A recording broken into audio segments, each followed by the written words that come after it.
Muy bien, estamos en nuestra primera clase sábado. Hoy es 19 de septiembre. Estamos iniciando nuestro avance en la materia de historia del pensamiento político y teoría del Estado. Nuevamente quien les habla, un gusto poder saludarlos, licenciado Zenón Ronald Pérez Gutiérrez. Y a continuación, bueno, pues entramos a revisar ya el primer tema. Estas diapositivas, les reitero, se lo vamos a compartir en la plataforma UTV, ya va a estar ahí, y la presente clase también está siendo grabada. Listo, tema 1, vamos a ver historia del pensamiento político. Yo le voy a sugerir, por favor, como puede tomarlo como sugerencias, recomendaciones, o quizás en otros ámbitos se lo llama tips para el aprendizaje. Por favor, usted, cada materia que avance, cada materia que vaya desarrollando en su carrera a lo largo de estos semestres, vaya a comprender desde el título de la materia, desde el nombre de la materia. ¿Por qué se llama, por ejemplo, sociología general? ¿Qué diferencia hay con sociología jurídica? Le doy un ejemplo solamente, ¿no? Que va a pasar otra materia, ¿no? En nuestro caso, mire, historia del pensamiento político. Entonces, para ver el contenido de nuestra materia, podemos partir por entender el contenido, el significado del título. De modo que, mire que a veces acabamos materias, aprobamos probablemente con buenas notas, pero no hemos entendido en qué consiste realmente, diríamos, el zoom, ¿no? El núcleo de esta materia en su programación, ¿no? ¿Por qué está dentro de nuestro pensum, ¿no? Tradicionalmente llamado así? Muy bien, vamos a ver.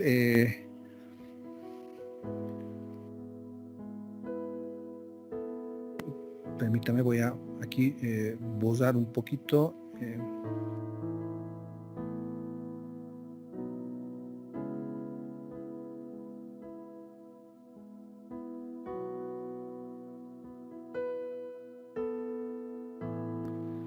Ya, bueno, permítame. Lo que vamos a entender es lo siguiente. Voy a usar acá algunos cuadros dentro de lo que ya hemos visto. Bien. A ver, historia del pensamiento. Historia del pensamiento político. Podríamos dividir en dos partes entonces el nombre tan largo de la materia. Historia del pensamiento político y teoría del Estado. Bien. Entonces, obviamente no se van a separar una de la otra porque dependen, podríamos llamar una variable independiente, variable dependiente dentro de una formulación de una hipótesis, ¿no? Historia del pensamiento político. ¿Qué es lo que vamos a ver en esta parte? Obviamente, la historia, hablamos del desarrollo histórico en el tiempo. Por lo tanto, es importante ubicarse, contextualizarse en la línea histórica. Desarrollo histórico en el tiempo, eso es lo que vamos a aquí poder observar. Nos vamos a concentrar en el pensamiento político. Pensamiento del hombre en general, se puede ver así, ¿no? Del ser humano. Faltó algo, ¿no? Historia del pensamiento político.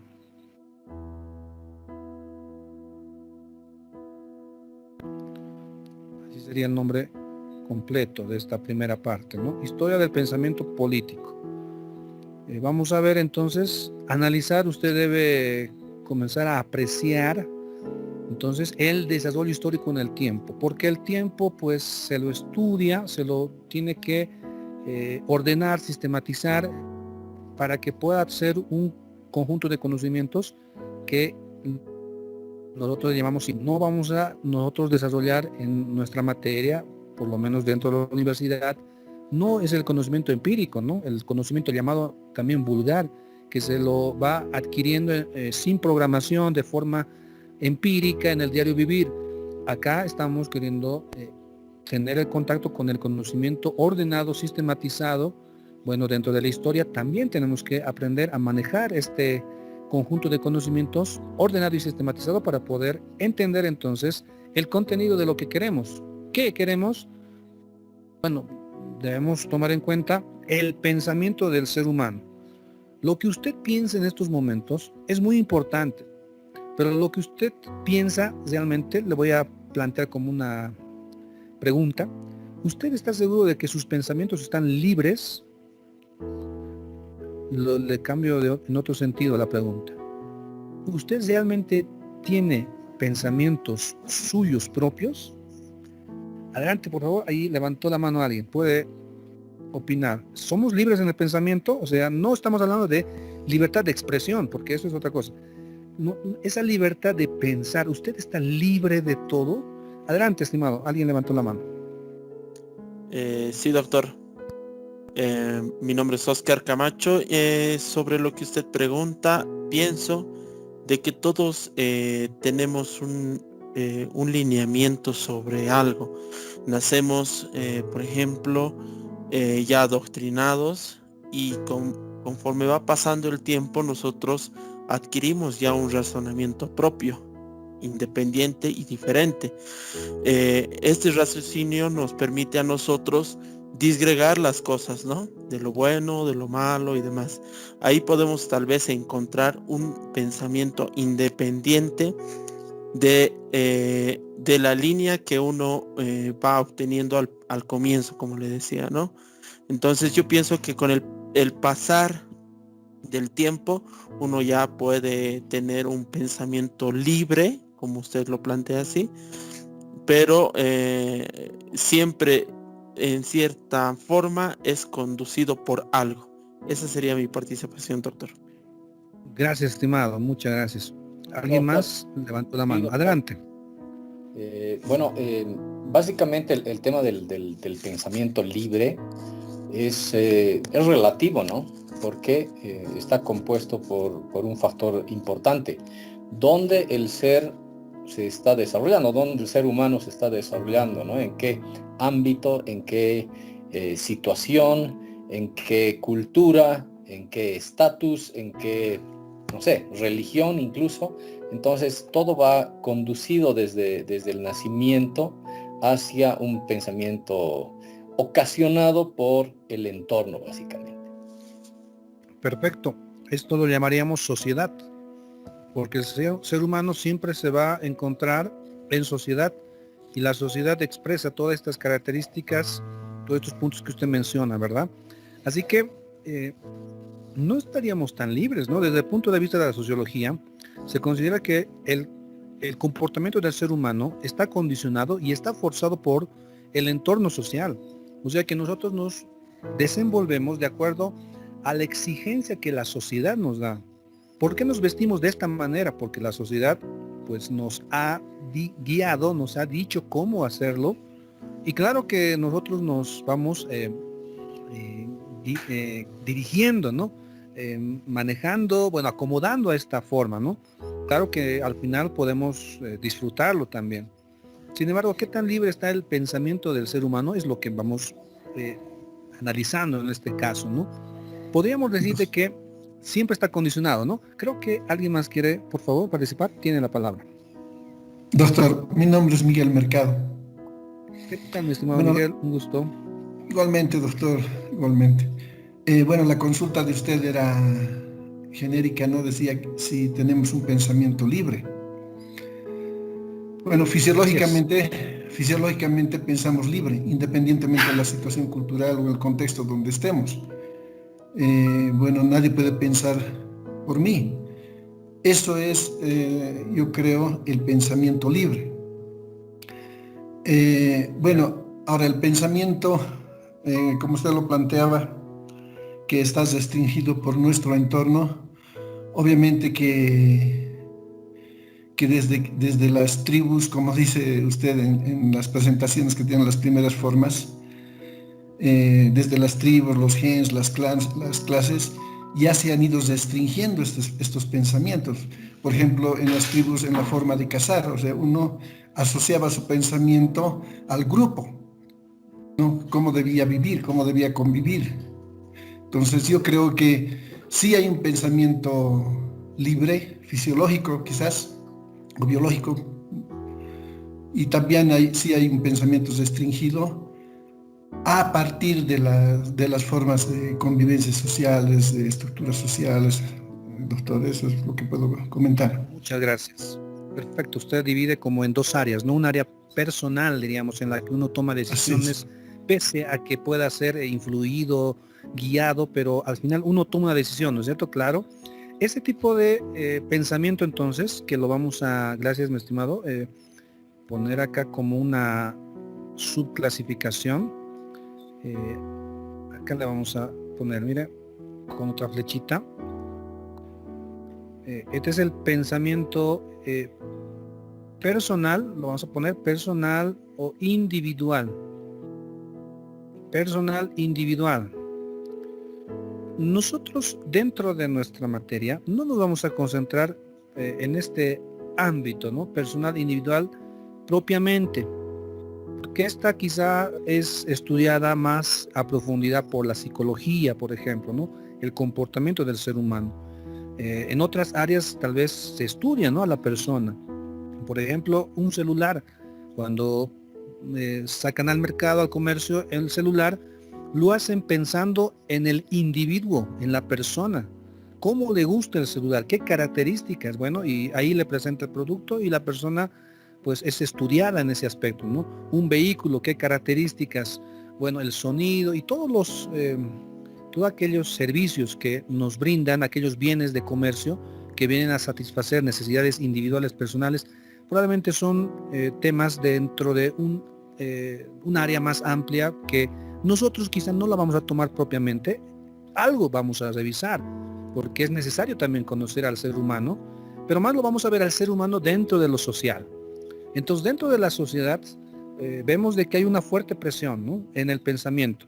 Estamos en un tiempo electoral y usted observa cómo las campañas, las propagandas buscan que el pensamiento del ser humano, bueno, pueda ser guiado, entre comillas, puede ser cautivado, atrapado y obtener obviamente el voto, ¿no? Que la persona, que el candidato quiere obtener, ¿no? De una persona, bueno, con ciertas características, ¿verdad? Entonces, mire, estamos estudiando el pensamiento del ser humano, pero el pensamiento puede ser, le decía, ¿no? En lo económico, en la familia, bueno, muchos aspectos. Vamos a tocar esos puntos, pero principalmente nos vamos a concentrar el pensamiento del ser humano en lo político. Y precisamente es lo que nos va a ayudar a distinguir de otras ramas o materias de estudio, ¿no? El pensamiento político. Lo político, estimados, hace referencia, esta palabra nos quiere llevar a entender la manera de organizarse del ser humano. ¿Cuál ha sido ese pensamiento que el ser humano ha sido encaminado y ha llegado a organizarse?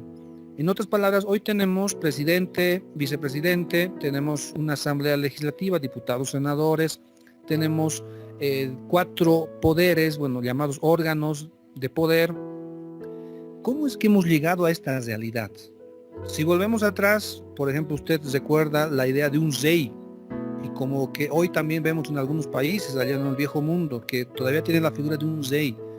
¿Cómo es que el pensamiento ha llegado a crear esta realidad en la que nos encontramos? Así que, estimados, nosotros vamos a ver en nuestro estudio este pensamiento a través de la historia, cómo el ser humano fue meditando, analizando, pensando, ahí está el pensamiento, la manera de organizarse. ¿Cómo es que vamos a, como sociedad, llegar a obtener una convivencia? ¿Cómo es que ha surgido la necesidad de una autoridad? Y ahí aparece el derecho. ¿Cuál es la razón, los motivos? Bueno, eso es lo que vamos a nosotros observarlo en la historia. ¿Listo, estimados? Yo creo que con esta explicación usted ya entiende más cabalmente el contenido de nuestra materia, como que ya parece más clara, ¿no?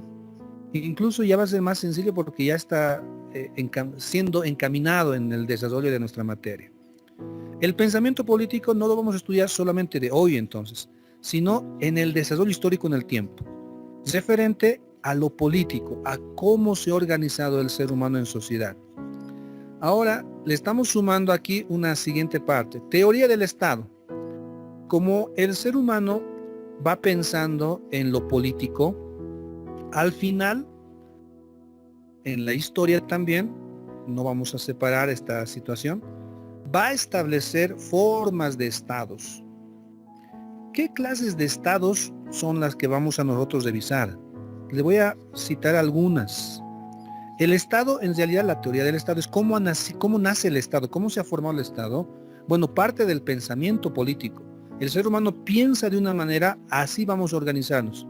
Y bueno, crea, constituye, ¿no? Va ahí establecer una clase de Estado. Bueno, una primera clase de Estado, bueno, es la ciudad-Estado. La llamada ciudad-Estado. Le voy a explicar en qué consiste, eso lo vamos a ir desarrollando. También vemos en otra... Por favor, un micrófono ahí abierto, estimados, lo pueden cesar. Revisen. Muchas gracias. Luego de la ciudad-Estado vamos a ver al Estado-Imperio. El imperio como tal, también llamado Estado Universal o Ciudad Universal, con ciertas características. Bien, ahí vemos entonces 1, 2, el Estado-Imperio. En el pensamiento de la humanidad hubo, por ejemplo, también la idea de el Estado feudal, en el feudalismo. También el pensamiento, mire, Estado-Iglesia, cómo también se ha constituido. Luego aquí vamos a ver el Estado monárquico. Y vamos a ir luego viendo cómo se va a transformar el llamado Estado de Derecho, que actualmente es la apreciación de la realidad como lo vamos entendiendo, ¿no? Al presente. Luego el Estado social de Derecho. Para nosotros, ya vamos a llegar casi al final de la materia, llegaríamos a la reflexión del Estado plurinacional social, sería Estado social plurinacional, denominado así, ¿no? Nacional de Bolivia, como la cúspide. Así que usted observa, miren, esta lista hecha de forma rápida, que lo vamos a ver en la historia, cómo es que el ser humano en sociedad se ha organizado, estableciendo diferentes formas de Estado. Entonces, el pensamiento va a crear una teoría del Estado, o sea, una forma de Estado. Ciudad-Estado, Estado-Imperio, Estado feudal, Estado-Iglesia, Estado monárquico, Estado de Derecho, Estado social de Derecho, Estado social plurinacional, bueno, para nosotros Bolivia.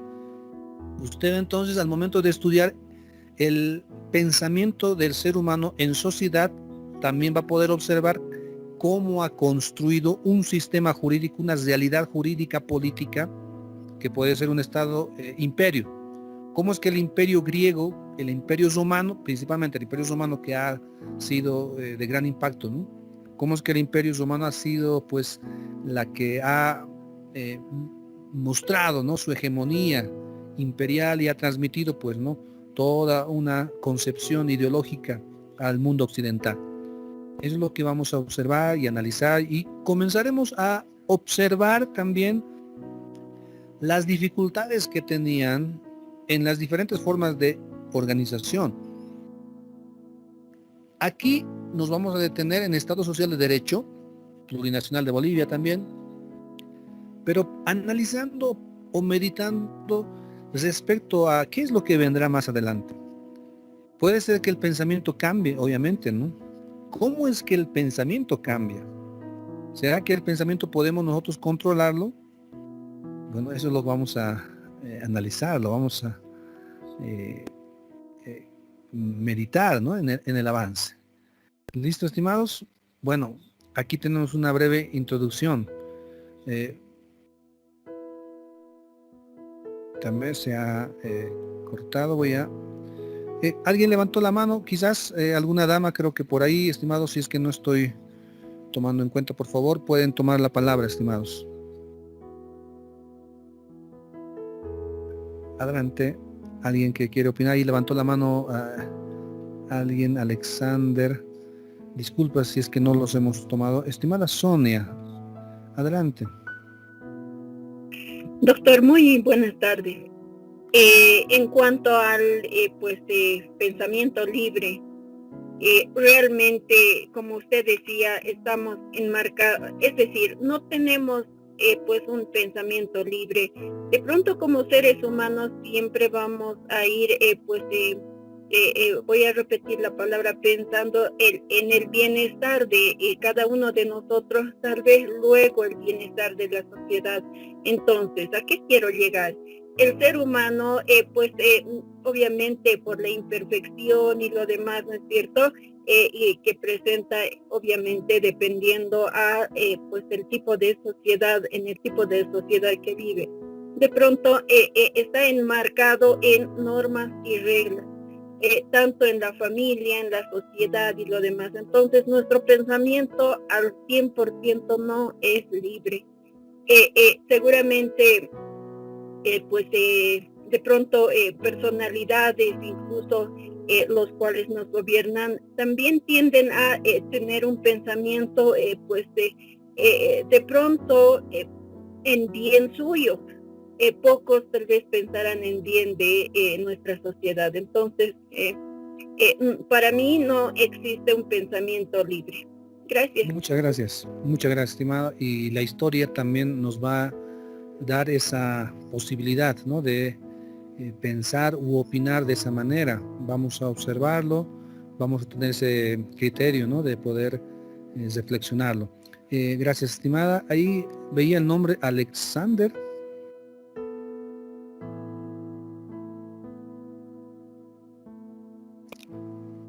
¿Alguien más? Creo que levantó la mano Alexander.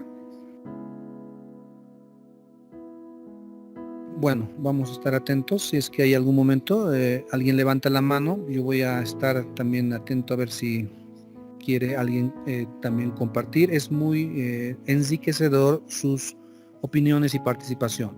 Bueno, entonces empezamos. Tema 1, ahí dice historia del pensamiento político. Vamos a observar que el hombre nunca estuvo estático en la historia, porque el ser humano tiene características naturales de curiosidad, de innovar, de fabricar, crear, construir.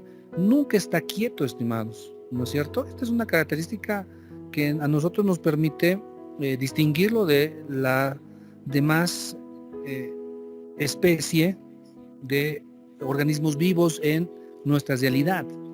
Interviene constantemente en el desarrollo de la sociedad.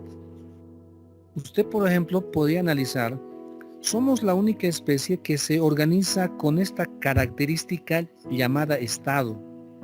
Hay otros seres dentro de la naturaleza que se van a manifestar en organizaciones, obviamente, ¿no? Por ejemplo, tenemos los enjambres de abejas, vemos ciertas manadas, por ejemplo, de animales que ahí pueden tener algún, incluso líder, ¿no es cierto? Pero es reducido, son grupos, ¿no? Que de forma natural, por un instinto, llegan a esta concepción, ¿no? Bueno, natural. El ser humano, sin embargo, interviene y genera ese desarrollo de la sociedad, de modo que hoy podemos observar teleféricos por el aire, tenemos bienes y servicios, tenemos el internet, tenemos este medio por el cual nos estamos comunicando, y también, bueno, va a crear la realidad en la que estamos, transforma y teoriza los fenómenos naturales. Esto es lo interesante. Los demás seres vivos no tienen esta capacidad. Bien, Así que nosotros diríamos somos especiales, ¿verdad? Como seres humanos. Podemos transformar, teorizar los fenómenos naturales.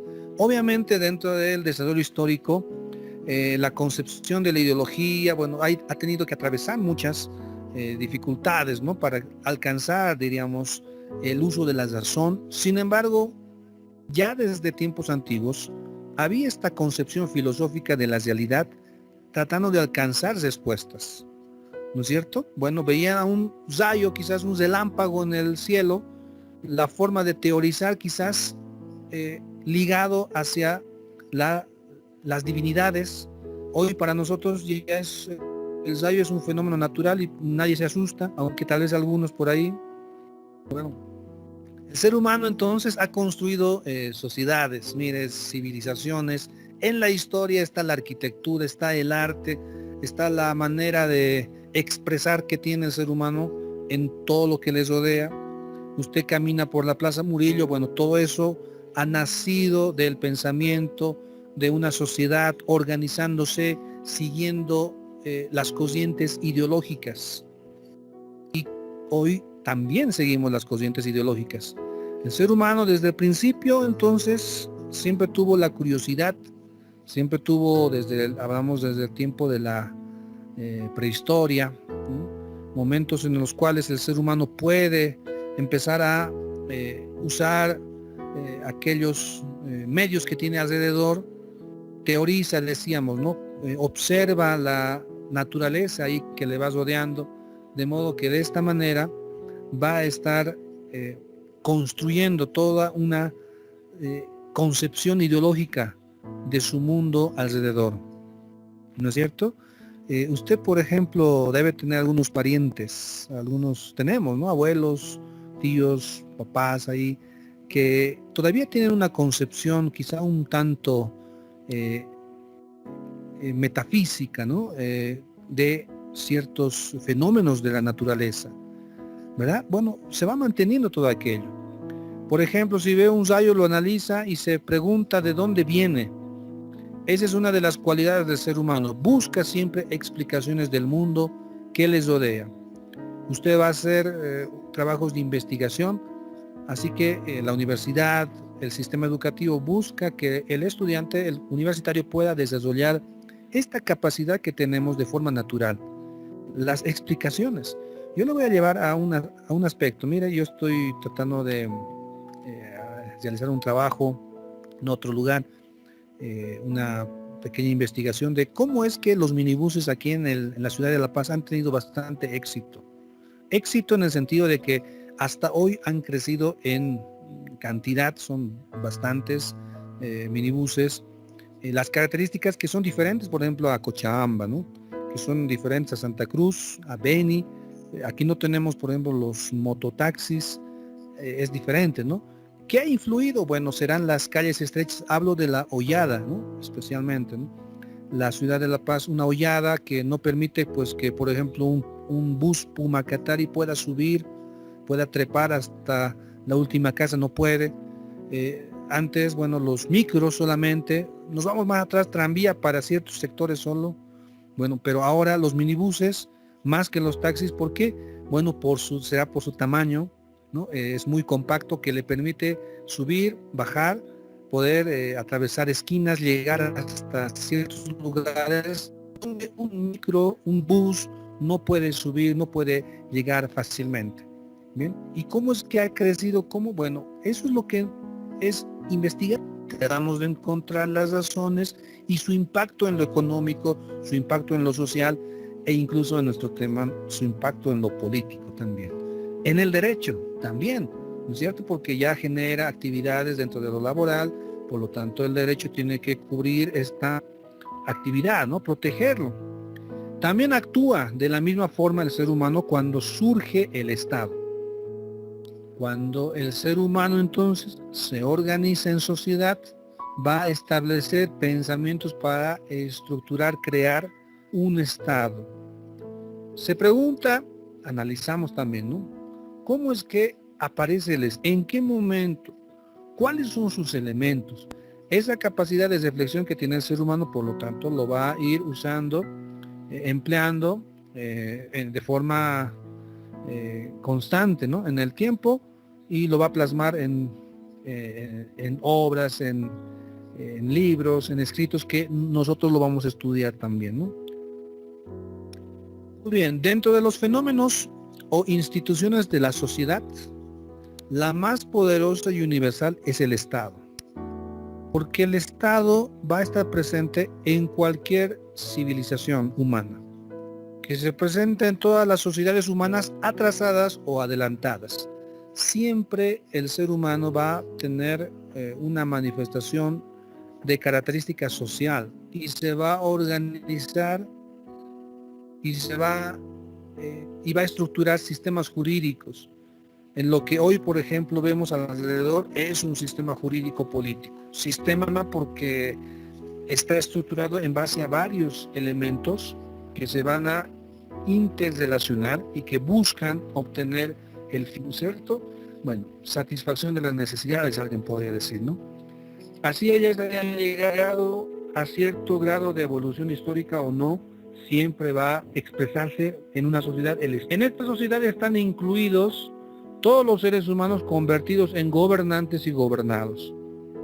Bueno, eso es una idea muy propia del ser humano entonces. El ser humano es un ser social, el ser humano se desarrolla, se desenvuelve bajo estas características, porque el ser humano tiene, ¿no?, esa aptitud natural de poder socializar con los demás. Sin embargo, aquí aparece otro fenómeno que es lo contrario a ese carácter social del ser humano, porque surge también conflictos, de modo que el ser humano dentro de lo social también tiene inherentemente en su contenido los problemas sociales. Comienzan a surgir dificultades y ahí precisamente necesitamos el derecho para regular la conducta del ser humano. Así que el ser humano, por una parte, como una cara de dos monedas, ¿no? Tiene una parte que le es natural de socializar, de poder vivir en sociedad porque necesita de los demás. Sin embargo, este carácter también se ve contrapuesto a el surgimiento de problemas dentro de un grupo social. Es bien interesante, estimados, estudiar un curso como docente, en mi persona, observo estas características, estos fenómenos, ¿no? Se puede observar por ejemplo, el surgimiento de problemas dentro de un curso, ¿sí? ¿Qué problemas? Bueno, le hablo en un sentido presencial, ¿no? Porque ahora estamos en lo virtual, pero aún en lo virtual yo estoy seguro que surgen dificultades. Bueno, es interesante estudiar cómo es que surge todo aquello, ¿no?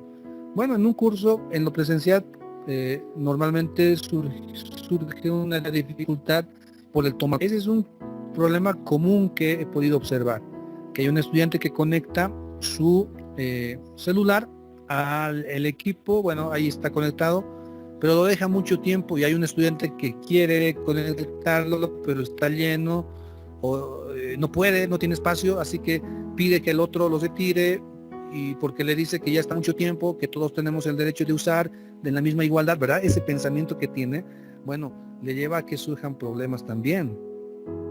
Bueno, esta es la característica de la sociedad, del ser humano. Vamos a ver el desarrollo del hombre y de la sociedad. Primitivamente, el hombre vivía en estado de salvajismo. Bueno, así se considera, ¿no? O sea que no está desarrollado, eso queremos decir, ¿no? No estamos necesariamente hablando de la prehistoria, de el desarrollo, de la evolución, no necesariamente. El ser humano estaba en un estado de salvajismo, vagaba en procura de alimentos que tomaba de la naturaleza o cazaba animales menores. Esta es la característica del ser humano que lo llamamos el nomadismo. El hombre entonces era nómada. Solamente estaba en un lugar mientras los recursos le alcancen para sobrevivir. Luego que estos recursos se agotaban, bueno, se iba a otro lugar donde podía obtener también los recursos naturales para su subsistir. Entonces era nómada. Nosotros no podemos entender esta característica de vida. Nosotros nos establecemos en un lugar, por lo menos hablamos de una ciudad, y estamos tratando de subsistir ahí, ¿no? Con actividades, obviamente, ¿no? Laborales. No nos imaginamos, a ver, pienso un momento, a ver, que cada día tengamos que ir caminando, o cada semana, cada tiempo determinado, caminar y establecerse en otro lugar, ¿no? No puede ser eso, ¿no? Concebido por nuestra mente, ya que es una forma muy diferente, ¿no? A nuestra realidad. Bueno, así empezó el ser humano, viajando de un lugar a otro, aprovechando las necesidades. En esa condición se llenaba de sus necesidades vitales. ¿A qué actividades nos referimos? Bueno, la recolección o la caza, ¿no? De animales menores, ¿no? Porque animales mayores, bueno, más bien lo cazaban al ser humano, ¿no? En esa condición se llenaba de sus necesidades, pero frente a los fenómenos contrarios de la naturaleza, se sentía impotente y no podía actuar solo. Por lo tanto, el ser humano necesita, ahí comienza pues a ver que necesita unirse a otros semejantes, ¿no? Otros hombres como él. Ahí surgen las primeras sociedades. Cuando el ser humano está solo, trata de subsistir con el recojo de alimentos, frutos, la caza de algunos animales, pero frente a situaciones de la naturaleza es que necesita organizarse, unirse a otras personas. Así se van a conformar las primeras sociedades, aunque todavía con caracteres rudimentarios. Así que el ser humano aparece de este modo, ¿no? Con estas características. ¿Listo? Por favor, hay un micrófono abierto. Se dice de que todo esté cerrado. Muchas gracias. Bueno, usted más o menos va siguiendo cómo el ser humano está organizándose, cómo está apareciendo en la sociedad. Bueno, recoge alimentos y caza. Esa es la actividad a que se va a dedicar. Todavía tiene la capacidad del conocimiento del uso de la tierra, de la domesticación de animales. Eso todavía no ha llegado a alcanzarlo, a comprender. Simplemente está entonces dependiendo de la naturaleza. Pero el ser humano va más allá. Los demás animales dentro de la sociedad, bueno, considerando los demás seres vivos, quiero decir, ¿no? Por lo menos mi concepción no es solamente considerar al ser humano como un animal superior, sino mucho más que eso, ¿no? Así que bueno, los demás seres vivos no están llevando a la construcción de una realidad, modificando, quiero decir, la naturaleza, usando la naturaleza. El ser humano estaba en una etapa probablemente en esa condición, solamente dedicándose a la caza, la pesca en algún momento tal vez, ¿no? Listo, bueno, aquí le quiero explicar lo siguiente también a través de esta pizarrita que en los siguientes segundos ahí aparece. Hasta aquí una pequeña pausa en las diapositivas. Nosotros vamos a estudiar aquí. Voy a hacer una línea de tiempo a la historia distribuida, bueno, clásicamente, comúnmente, tradicionalmente, en las edades que involucran las mismas. Vamos a observar, a ver, le sugiero que aprenda, ¿no?, este contenido de la historia para que usted pueda recordar, ¿no? Usted siempre va a ver a la historia, ¿no?, los antecedentes históricos, el estudio de alguna rama del derecho, ¿no? Esta va a ser la edad llamada antigua.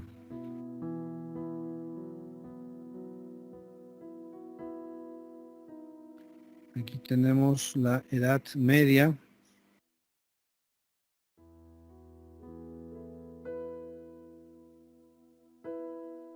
Edad moderna. Y la llamada edad contemporánea.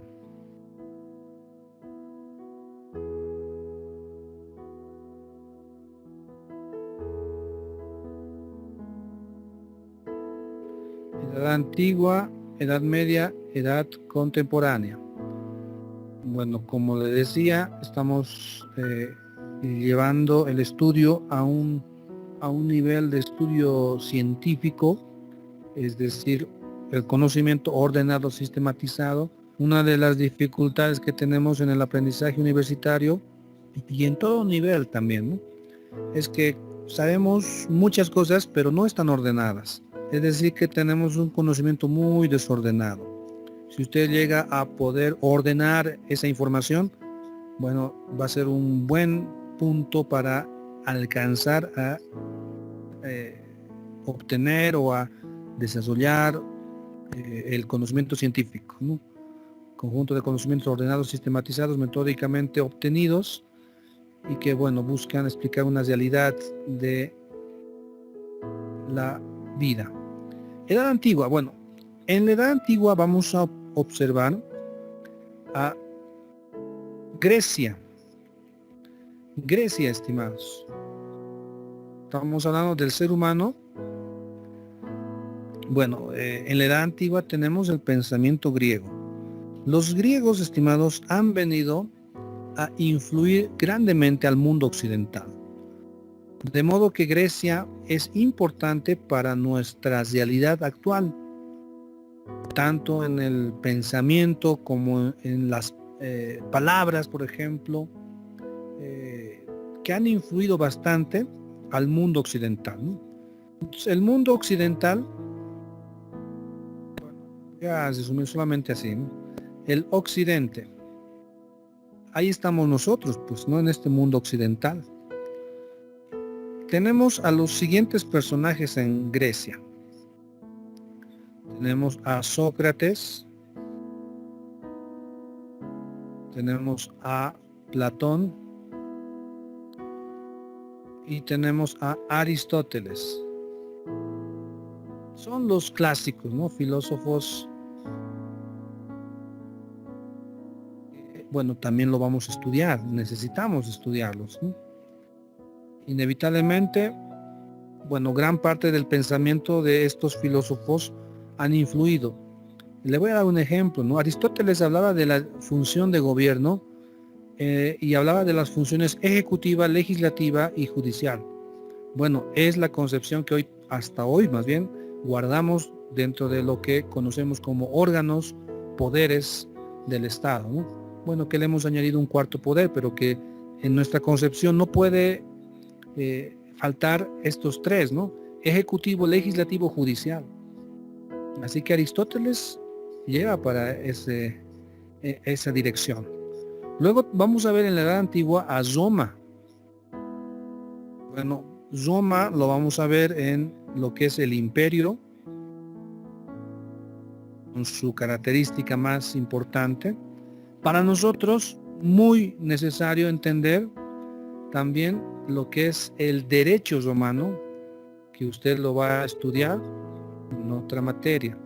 Imperio, las formas de organización de Roma para nosotros también es necesario, porque Roma también ha sido primero reinado o un reino, luego ha sido república, posteriormente ha sido imperio, ¿no? Y ahí, bueno, el derecho romano que va a consolidarse. Bueno, en la Edad Antigua se puede resumir de este modo. En la Edad Media, bueno, aparecerá una figura muy importante. Mire, se lo voy a remarcar aproximadamente de acá. Bueno, otro detalle previo. Se considera que la Edad Antigua empieza el 3000 antes de Cristo y esta va a durar hasta el 476 después de Cristo, con la caída del, voy a resumir, Imperio Romano de Occidente. Bien, ahí se lo voy a dejar anotado para que usted pueda recordarlo.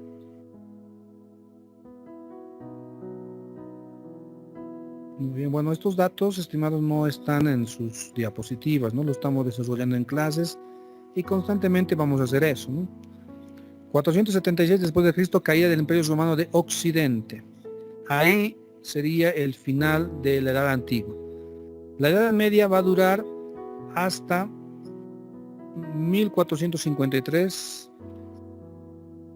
con la caída también del Imperio Romano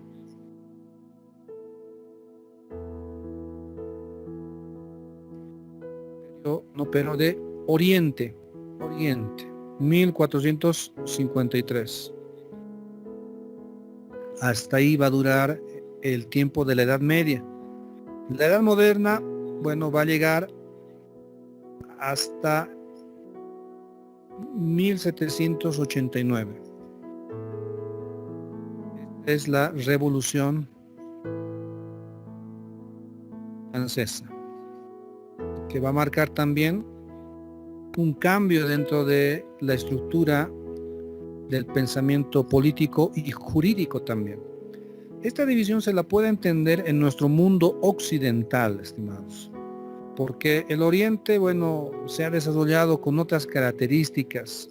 Podemos oír hoy por algunas naciones de ahí del Medio Oriente que todavía tienen una pena, por ejemplo, de muerte.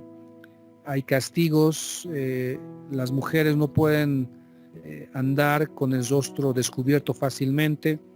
Me parece que en algún país, no sé si es Irán o Irak, el año pasado, por primera vez en un hito histórico, las mujeres, ahí aparecía, ¿no? Las mujeres por primera vez ingresaron a un estadio de fútbol, porque no podían hacerlo.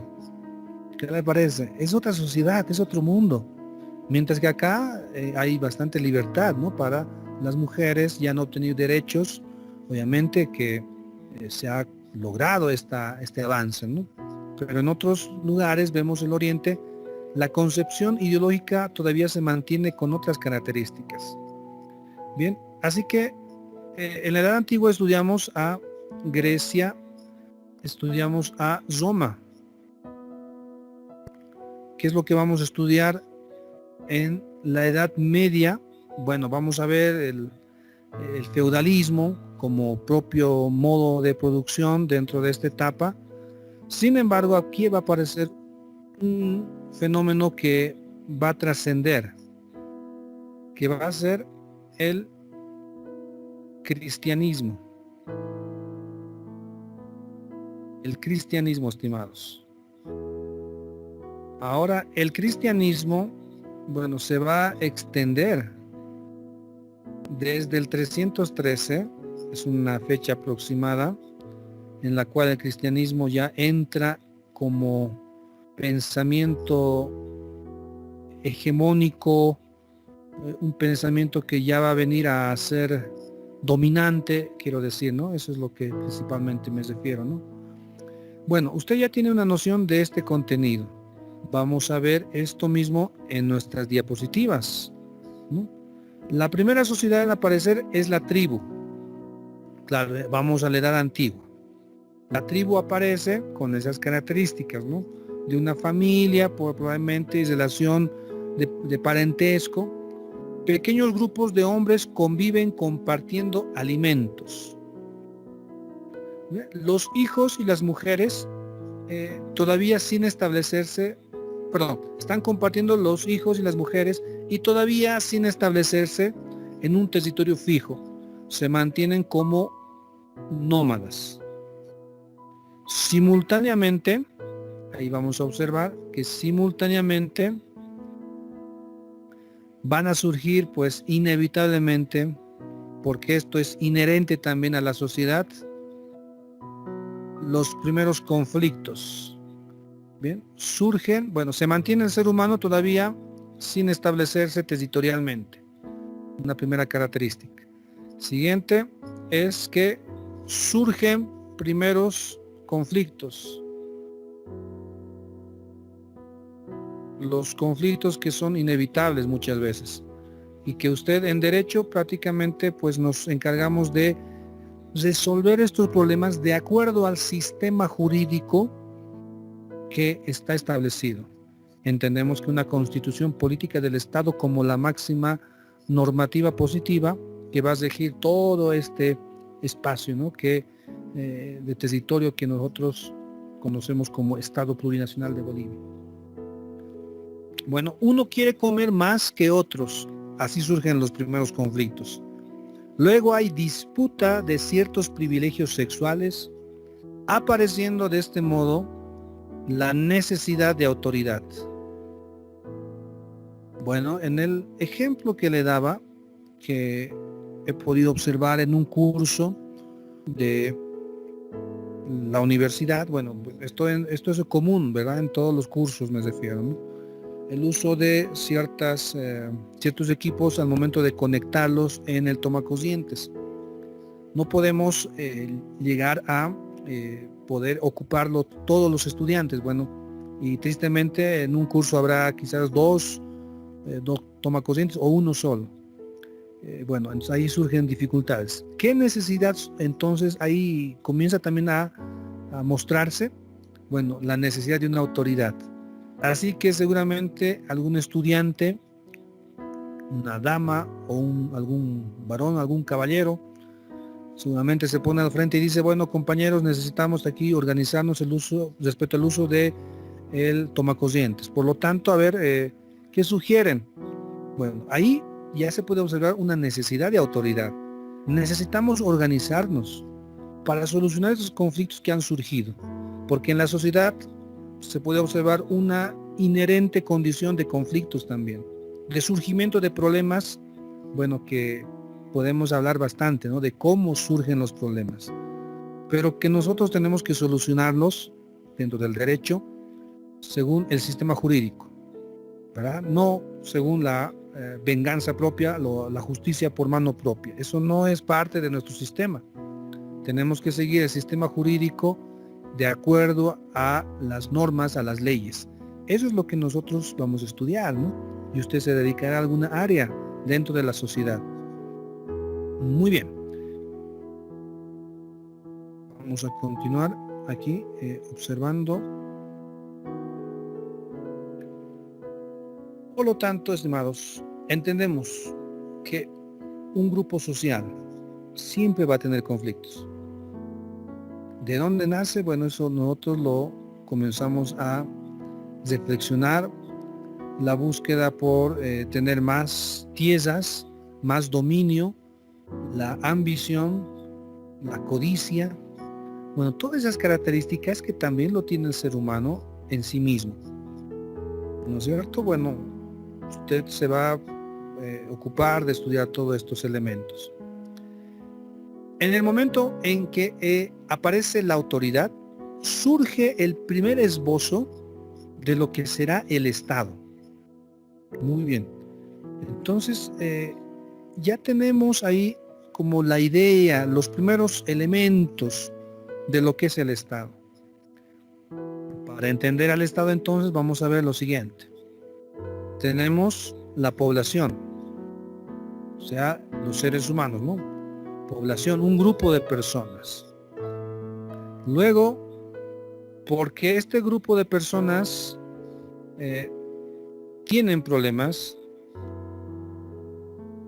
viven, ¿no? En esa convivencia surgen problemas. Bueno, nace la necesidad de una autoridad que ponga orden. Esta autoridad va a disponer ciertas normas. Por ejemplo, a ver, no no seas flojo, no seas mentiroso, no seas ladrón. Eso es un ejemplo solamente, no me estoy refiriendo a un antecedente de lo social en la historia. Acá ya tenemos entonces población. Surge la población, claro. El ser humano se agrupa porque necesita de los demás, necesita subsistir. No puede estar solo. Ahí se lo vuelvo un poco más grande. El segundo elemento, porque en esta relación social surgen problemas, necesitamos una autoridad. Esta autoridad va a emitir normas. Aquí ya vemos pues las leyes en sus características llamadas, bueno, esto lo llamamos derecho consuetudinario. Derecho consuetudinario.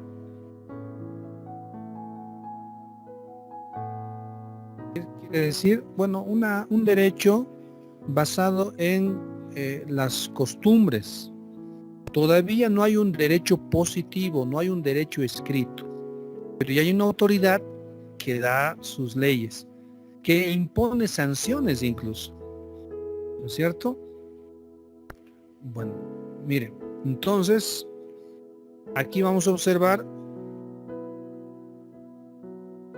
que la sociedad, bueno, comienza a organizarse, surge el primer esbozo de lo que es el Estado. Esa autoridad comienza a dictar normas y las hace cumplir a la fuerza. Y siendo expulsado y castigado, ahí aparece la idea de castigo incluso, el que se desiste. ¿A quién, bueno, se escogería para, dentro de las primeras civilizaciones, para que pueda usar la fuerza y someta a las demás personas a cumplir, a seguir, bueno, lo establecido y se mantenga un orden? Bueno, será quizá el más fuerte. En otras estructuras de sociedad tal vez elegirán al más sabio, al más anciano, etcétera, etcétera. Vamos a ver, si nosotros como curso, bueno, yo haciéndome parte con ustedes, ¿no? Bueno, ustedes, pero más que todo, si ustedes tuvieran que organizarse como curso, ustedes escogerían al más fuerte, escogerían al más sabio, al más anciano, sería varón, sería mujer. Bueno, eso es parte del pensamiento político. ¿Usted estaría de acuerdo, por ejemplo, que la votación sea democrática? Eso es lo que nosotros hoy lo tenemos muy enraizado en el pensamiento, la democracia, la igualdad en la participación. ¿Qué tal si alguien sugiere lo siguiente? Bueno, vamos a elegir al representante de curso y vamos a votar solamente varones. En ese momento, bueno, se hace sentir el reclamo de las damas porque tienen los mismos derechos. Pero en alguna etapa de la historia las damas no podían votar, así que eso era muy normal pensarlo. Imagínense, alguien podía sugerir, bueno, vamos a elegir a nuestro representante y vamos a votar todas las personas que ganan 20.000 bolivianos para arriba. Y alguien que no alcanza ese monto, bueno, nos quedamos así nomás. Bueno, eso también era parte de una forma de estructura. Hoy entendemos de que no hay diferencia, ¿no es cierto? Muy bien. Bueno, usted está viendo cómo aquí la sociedad, entonces el pensamiento también va cambiando. Muy bien. Continuamos.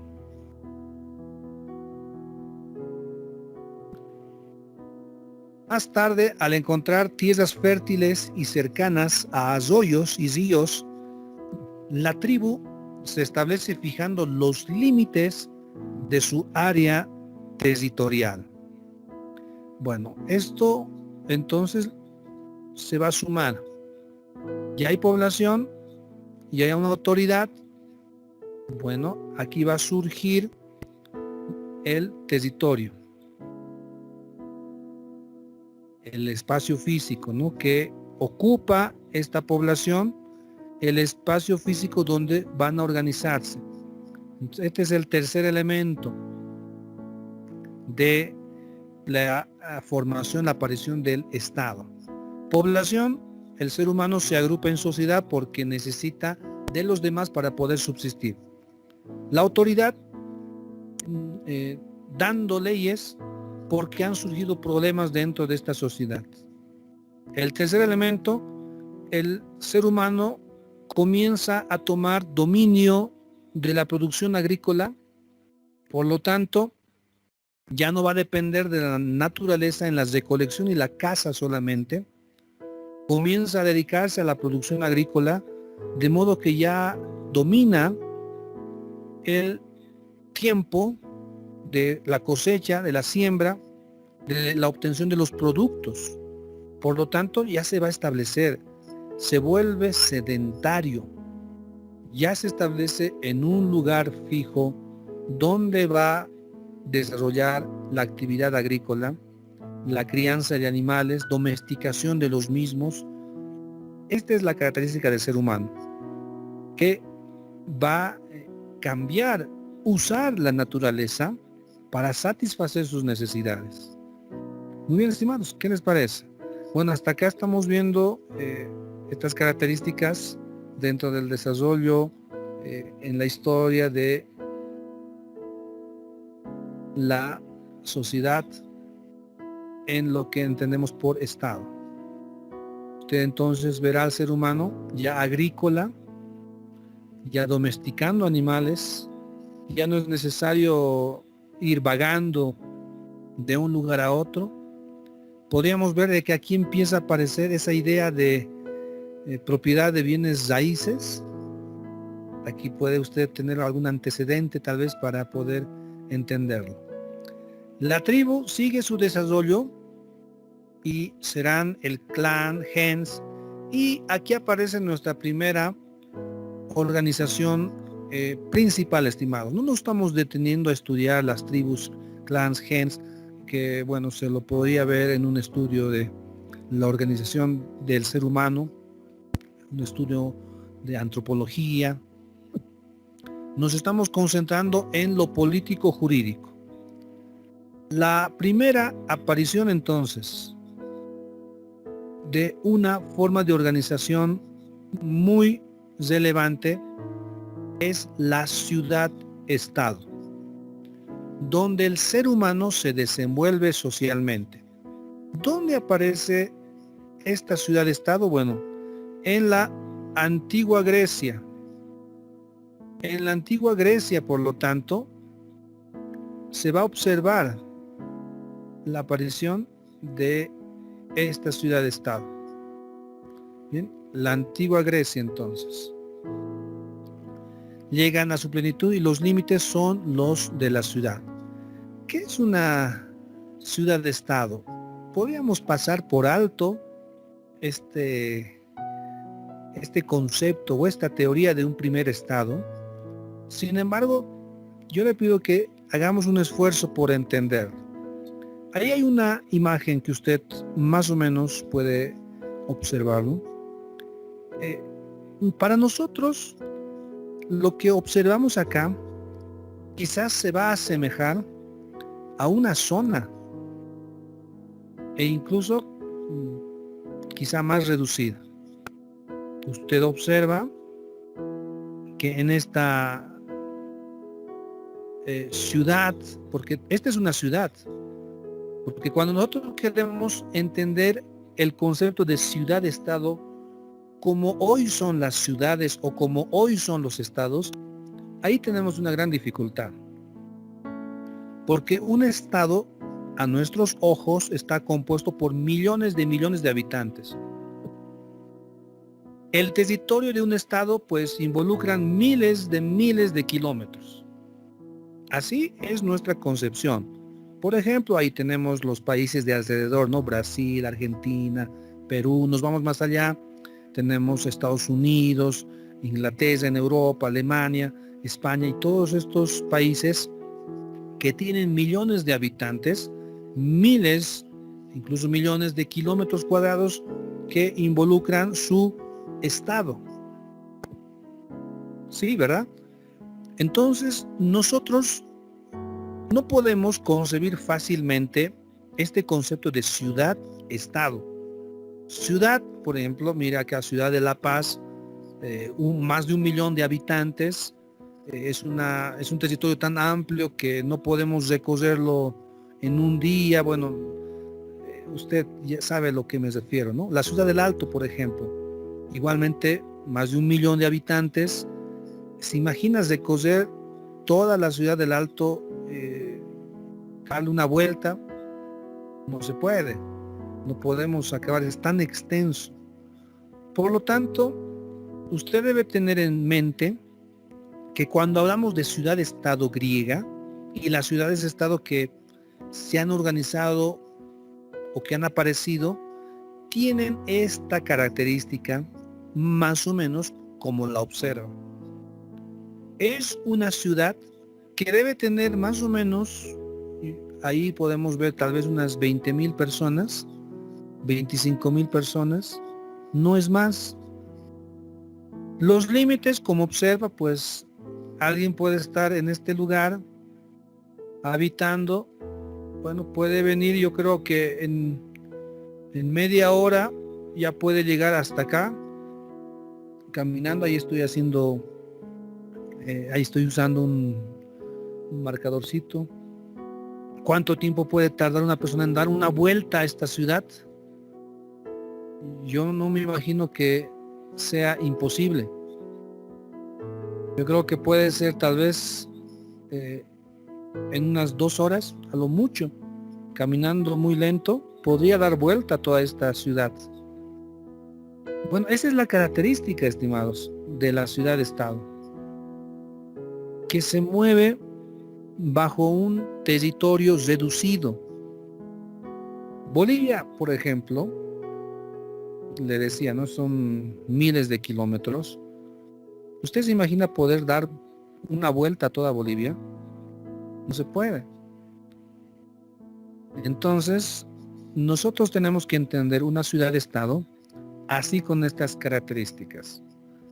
Con las características que van a permitir que todos los habitantes puedan conocerse. Usted podrá llegar a conocer a todos los bolivianos, a los más de 12 millones de habitantes que estamos aquí en Bolivia. No, ¿verdad? No se puede. Entonces, acá, en esta ciudad-estado, sí es posible conocerse todos. Puede haber también en la ciudad-estado una relación muy estrecha entre los gobernantes y gobernados. A ver, ¿cuántas veces en todos estos 14 años que estuvo gobernando Evo Morales, cuántas veces se cruzó con él por la calle? Bueno, nunca, ¿no? Bueno, para empezar, siempre estaba andando en movilidades, ¿no? Del Estado. Nunca se ha podido cruzar y decir, ¿cómo está? Muy buen día. Quería opinar, quería explicarle esto, o quería pedirle, bueno, no sé. No podía, no se puede. En cambio, en una ciudad-estado, sí es muy fácil que un día alguien pues vaya, salga y se encuentre con con la máxima autoridad política, ¿no? De esta ciudad-estado. Puede ser su vecino. Entonces, para nosotros, lo más cercano, diríamos, a entender una ciudad-estado sería pues una zona, pero una zona igualmente no tan grande. Esta es una ciudad-estado. En la ciudad-estado, estimados, la democracia sí se puede ver más claramente, porque se van a reunir todos. La máxima autoridad será la asamblea, como nosotros escuchamos, junta de vecinos.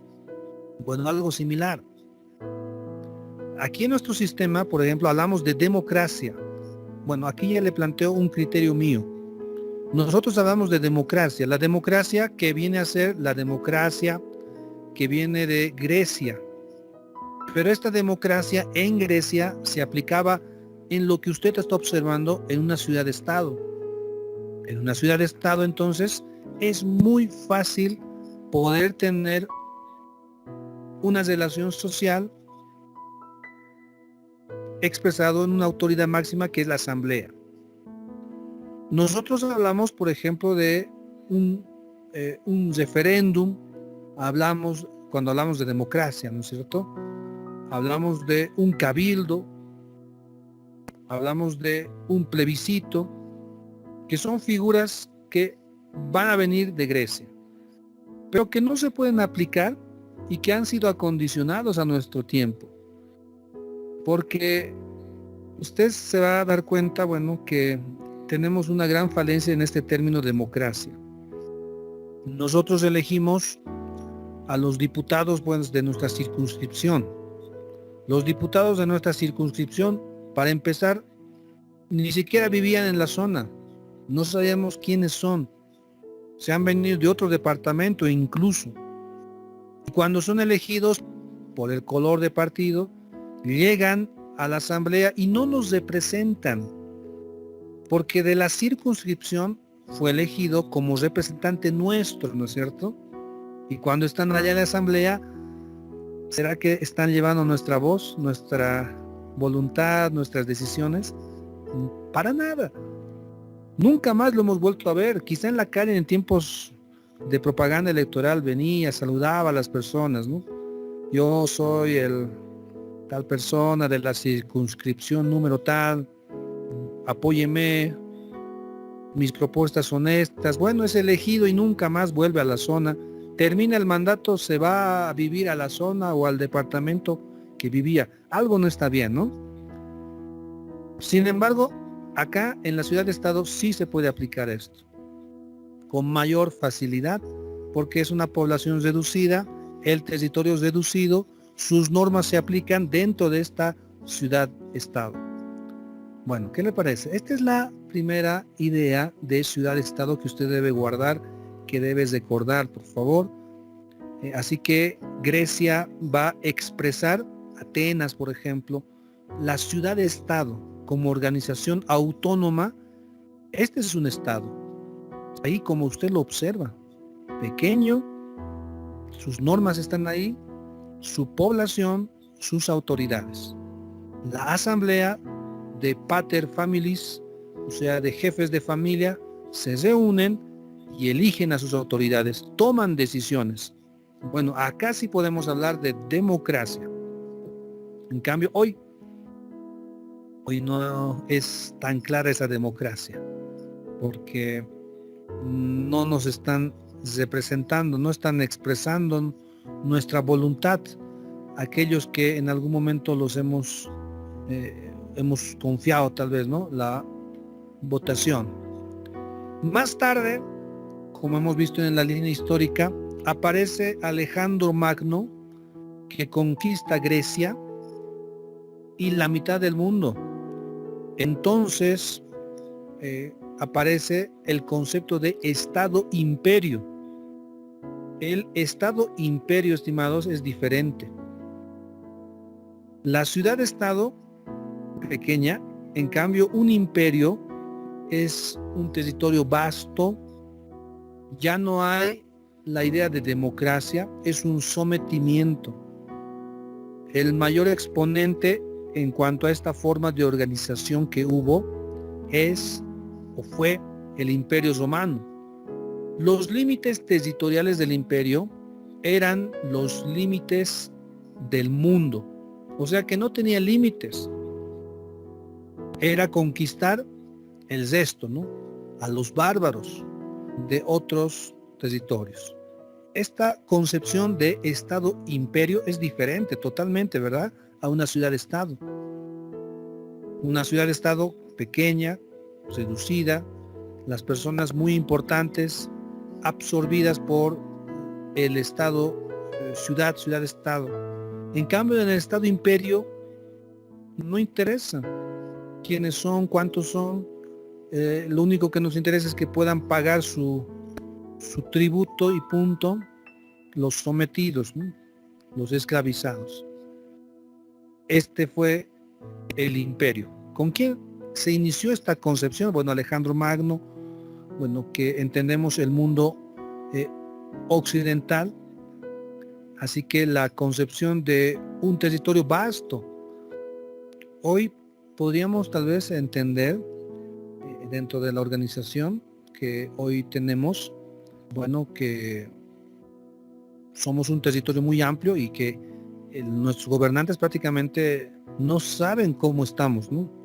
Puede haber pobreza, analfabetismo, necesidades en ciertos sectores y no se nota, no se observa, porque un territorio vasto obviamente no llega esa idea de soberanía a cubrir ciertos lugares, ¿verdad? Levantó la mano ahí alguien, no sé, puede tener la palabra. Adelante. Una consulta. Entonces, como ha pasado el tiempo, ha nacido de una ciudad, de un estado-ciudad a un estado-imperio. ¿Cómo ha surgido la jerarquía de las clases? Ya, ¿Cómo es que ha surgido de que, o sea, algunos tengan más poder que otros? O sea, ¿qué ha hecho que esto suceda? ¿Me podría, por favor, aclarar esa dudita? Ya, claro, lo vamos a hacer incluso con mayor detenimiento a medida que vayamos avanzando en los siguientes temas. Sin embargo, me adelanto en algo y le voy a dar un ejemplo. Por eso estamos estudiando el pensamiento político del ser humano. Imagínense, puedo tomar el ejemplo de los negocios. Hay una calle, imagine, ahí como ilustración, tiene, bueno, un negocio de comida, ¿no? Lo que está de moda, bueno, pollo a la bróster. Tiene ahí el negocio. Y las personas vienen ahí, pero se abrieron al frente, al lado, más allá, unos 5 negocios más de pollos a la bróster. Sin embargo, la persona ahí dice, bueno, si yo llego a comprarles, diríamos, ¿no? O abrir tiendas en toda esta calle, voy a tener mayor ganancia. Entonces ahí vemos ambición, ¿no? Económica, que va a querer una persona extender o monopolizar el negocio, ¿no? De la comida en esa determinada calle. Bueno, ese ejemplo le planteo porque va a ser también el punto, ¿no? De inicio de cambio de una ciudad-estado a el imperio, y lo va a hacer Roma, porque Roma va a tener un problema, va a observar, va a sentir la necesidad de tierras. Tengo necesidad de tierras, ya somos muchas personas, ¿qué hacemos?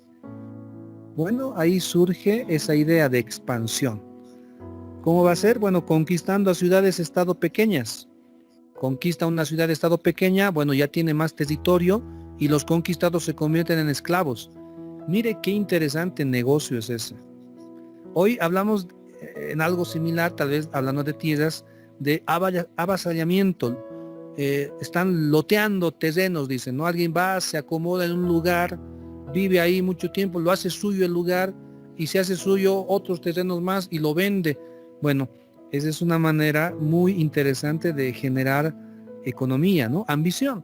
Por lo tanto, entendemos en resumidas cuentas que la idea de un imperio parte por ambiciones económicas, y vamos a ver también la economía como un elemento muy importante que impulsa las decisiones y el pensamiento del ser humano. ¿Listo? Así que, bueno, ese es un adelanto de lo que vamos a ver ahí posteriormente, ¿no? Cómo Roma ha llegado a convertirse en todo un imperio. Como usted observa acá en este mapa, el imperio romano, ahí mire en todo lo naranjado, lo verde todavía considerado como los bárbaros que tienen que ser conquistados, que van a ser sometidos en su momento. Muy bien, bueno, esta es la idea que nosotros entendemos por ciudad-estado. Luego del esplendor romano viene la declinación, porque Roma va a caer, y son los bárbaros los que irrumpen sobre el imperio. ¿Quiénes son los bárbaros? Bueno, son aquellos que están en este territorio verde, ¿no? Los bárbaros de acá, ¿no? Principalmente los germanos, que van a impulsar, no van a conquistar aquí este mundo occidental, la mitad del imperio romano. Por lo tanto, se va a establecer un sistema feudal, que también lo vamos a ver, concentrado en la tierra. Imagínese este ejemplo hipotético. Usted busca ahí algún terreno para comprar algún inmueble y ahí ve en el periódico que dice lo siguiente: se vende 10 hectáreas de terreno en tal lugar a, digamos, $100,000. El terreno incluye 5,000 trabajadores, o sea, 5,000 campesinos que van a trabajar la tierra para usted. O sea que usted compra el terreno, y cuando compra el terreno también está comprando a los habitantes de esos terrenos. ¿Por qué? Porque los habitantes se lo van a trabajar para usted la tierra. Bueno, una figura similar a la esclavitud, bueno, es el sistema del feudalismo. Por lo tanto, se va a concentrar las actividades ya no en un imperio, sino en las ciudades feudales. Por lo tanto, nace el castillo feudal como una idea de organización, máxima autoridad del señor feudal, volviéndose en alguna manera otra vez al concepto de ciudad de estado, más o menos pequeña, ¿no? Aunque mucho más reducida e imperfecta, porque no va a tener la idea de democracia ni aquellos valores ideológicos, filosóficos que tenía las ciudades-estado griegas. Por lo tanto, lo que usted observa acá sería una ciudad feudal. Ahí está el castillo rodeado de agua para la protección, muros muy altos, porque las invasiones de los bárbaros es muy común, muy frecuente. Fuera del castillo se encuentran tierras de cultivo que los campesinos están obligados a trabajarlo si quieren permanecer en ese lugar. El señor feudal les brinda la seguridad, la protección en su castillo. Como usted ha visto en algún momento en las películas, historias, bueno, este es un castillo, ¿no? Bueno, aquí ya estamos viendo los pasos que vamos a desarrollar, ¿no? Esto también lo vamos a ver con calma, el sistema del feudalismo, cómo se ha ido desenvolviendo, desarrollando.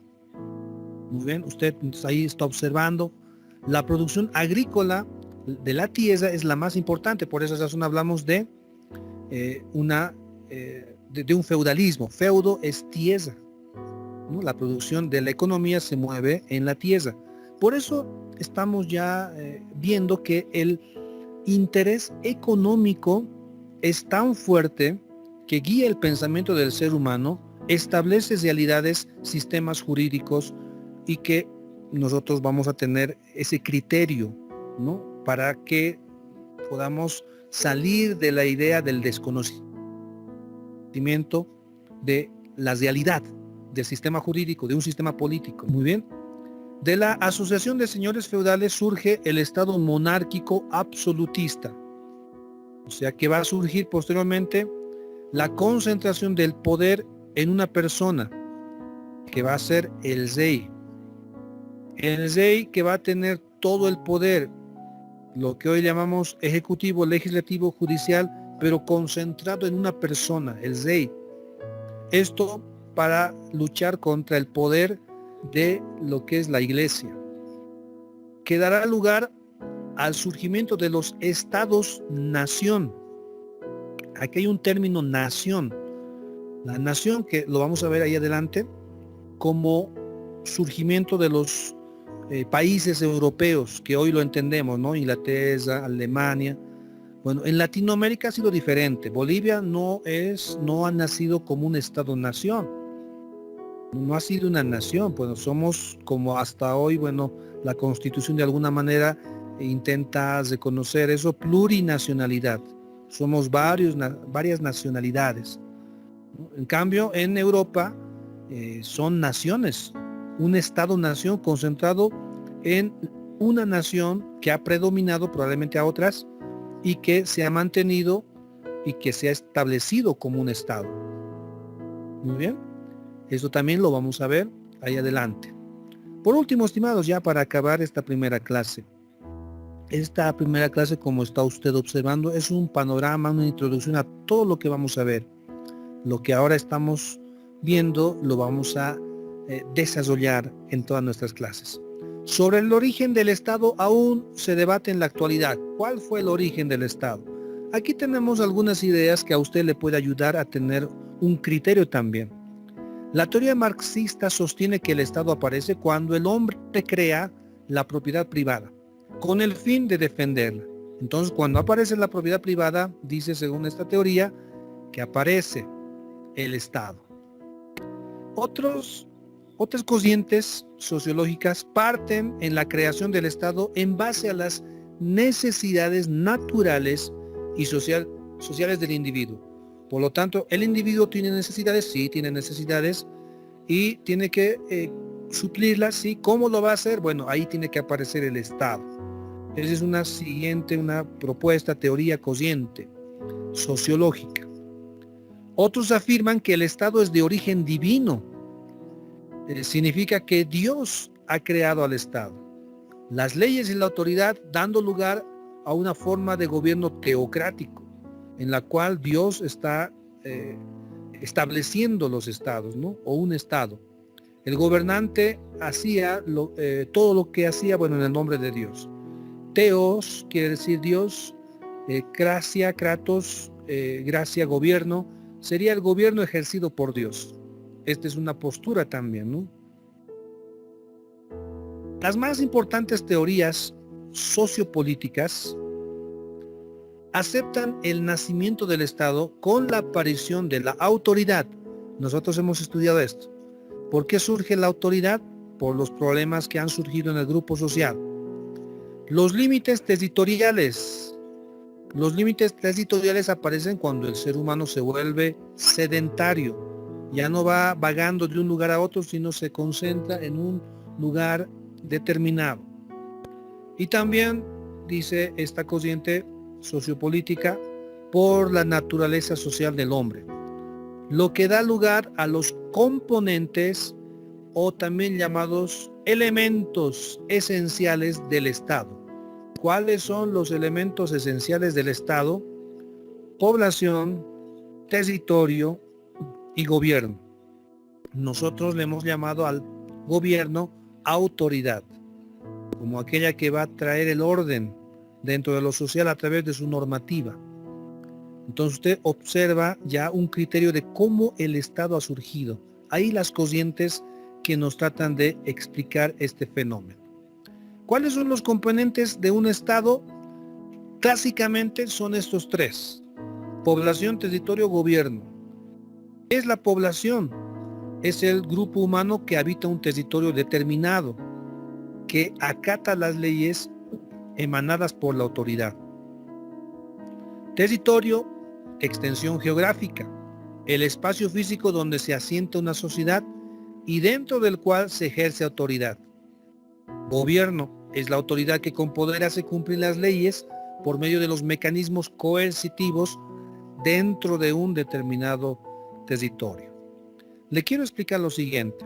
Lo que usted observa es un concepto muy básico y sencillo, que usted lo va a desarrollar en la materia de derecho constitucional, porque además, que es importante que usted lo sepa, esta materia, que es historia del pensamiento político, como ya lo hemos visto, busca estudiar al ser humano y su pensamiento respecto a su organización a través del tiempo, que va a llegar hasta lo que hemos entendido por Estado Social de Derecho Plurinacional Bolivia, ya estructurado, pero usted lo va a ver el estudio del presente en la materia de Derecho Constitucional. ¿Listo?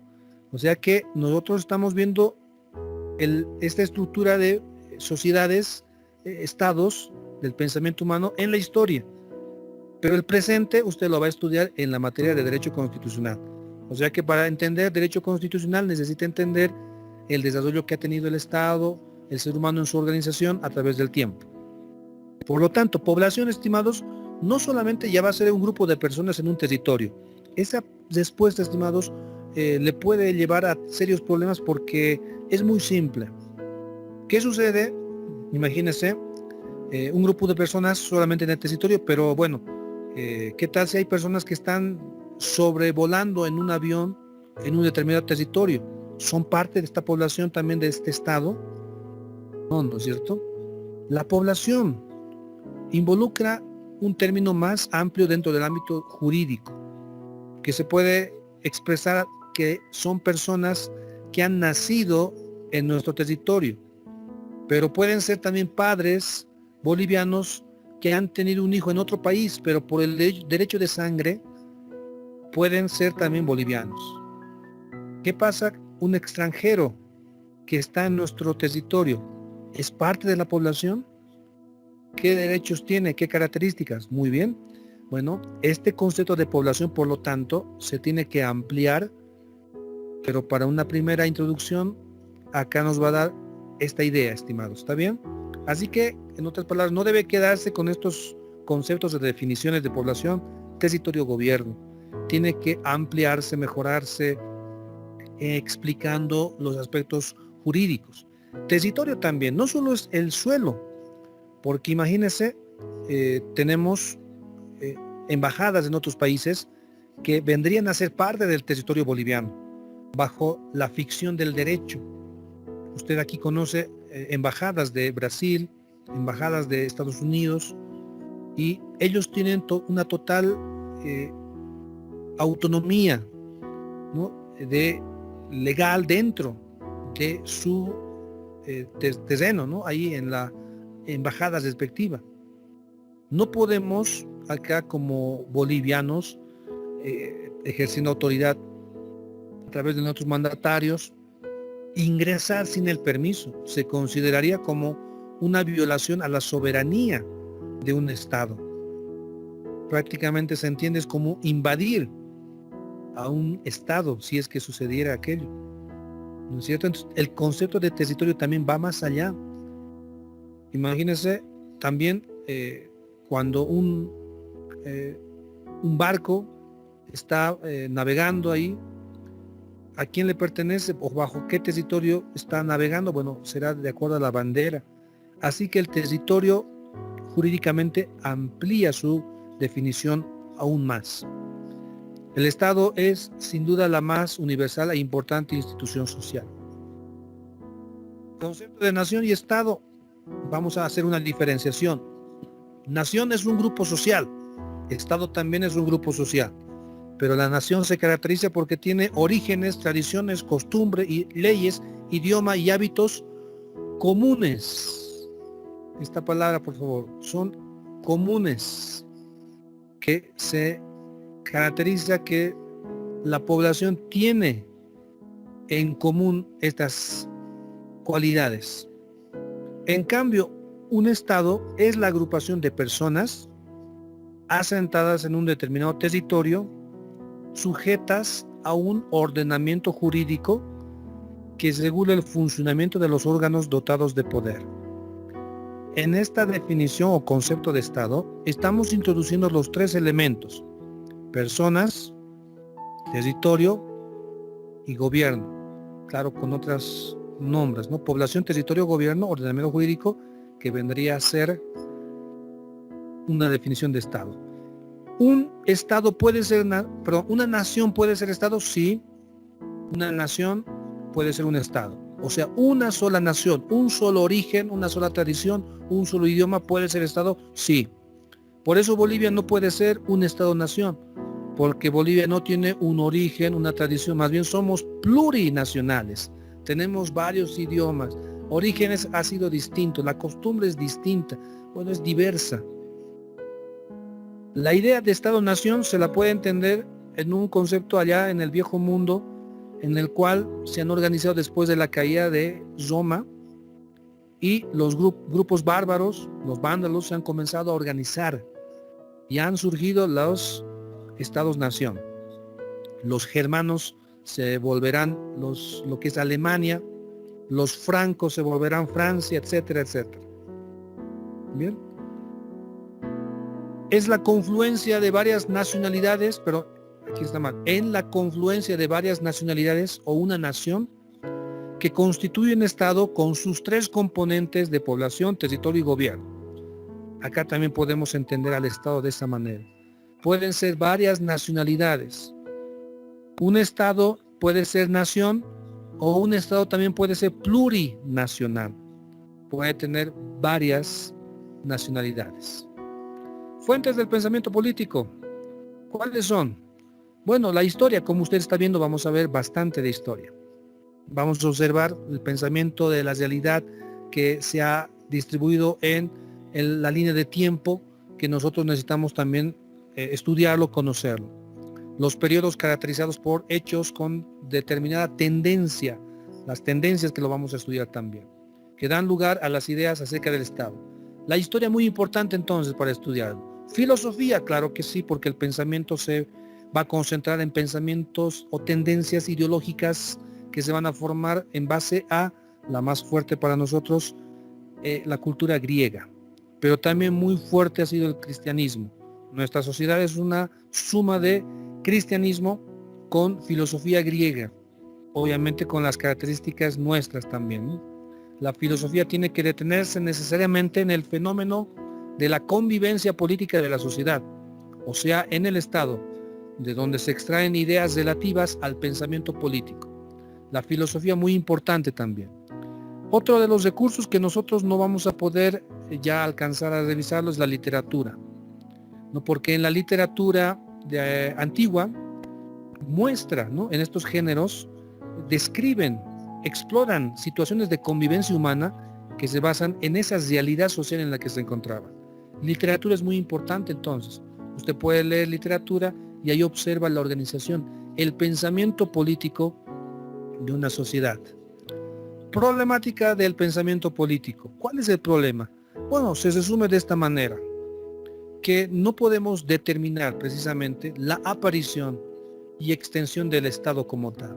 No podemos decir que el Estado empieza aquí y termina acá, porque en lo que hoy entendemos como Estado plurinacional de Bolivia, podemos cambiar también.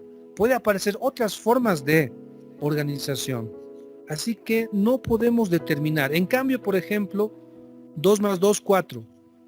Y esto no va a cambiar. No va a variar, aunque haya una tercera guerra mundial, 2 más 2 siempre va a ser 4. Otro problema consiste también en estudiar las diversas formas de gobierno. Hay diversas formas de gobierno que nos es muy difícil determinar cuál es la mejor. ¿Cuál es la importancia? Ya estamos acabando, estimados. Esto usted ya lo va solamente repasar. La importancia del pensamiento político radica en que se estudia al hombre que vive en sociedad, que tiene derechos y obligaciones con la sociedad, además del estudio del Estado, la libertad, la independencia, la justicia, la ciudadanía. ¿Qué es lo que le va a llevar esta materia dentro del derecho? Aquella rama de lo que nosotros entendemos por derecho constitucional. Si usted se inclina por ser constitucionalista, bueno, este es el punto de partida, pensamiento político. Y luego usted se dedicará tal vez al ámbito del derecho constitucional, puede ser obviamente una rama muy amplia, en lo que es el órgano electoral, por ejemplo, con toda su normativa, etcétera, etcétera. Entonces, esta es una rama que para muchos, bueno, les va a llevar a poder dedicarse en lo profesional, ¿no? Porque la sociedad se ha organizado, se ha manifestado el pensamiento, ¿no? Por último, mire, ya le voy diciendo esto, pero ya estamos acabando, esta vez sí. Concepto de ciencia política. Ciencia política o teoría del Estado es el conjunto de estudios, investigaciones y conocimientos sistemáticos, metódicos y ordenados acerca del fenómeno social llamado Estado. Si usted me ha acompañado desde el principio, esto es fácil ya de entenderlo. Ciencia política, conjunto de estudios, investigaciones sistemáticos, metódicos que buscan estudiar al Estado. ¿Cómo es que se forma en la historia? ¿Cómo es que debemos encaminarnos? ¿Cómo es que hoy se expresa? ¿Qué es el pensamiento político? Conjunto de ideas sistematizadas acerca de la organización y conformación del Estado en diferentes lugares a través de la historia. Esto es lo que nosotros vamos a estudiarlo en las siguientes clases. Muy bien, estimados, hemos llegado al final de nuestra clase. Vamos a también cesar la grabación en esta oportunidad.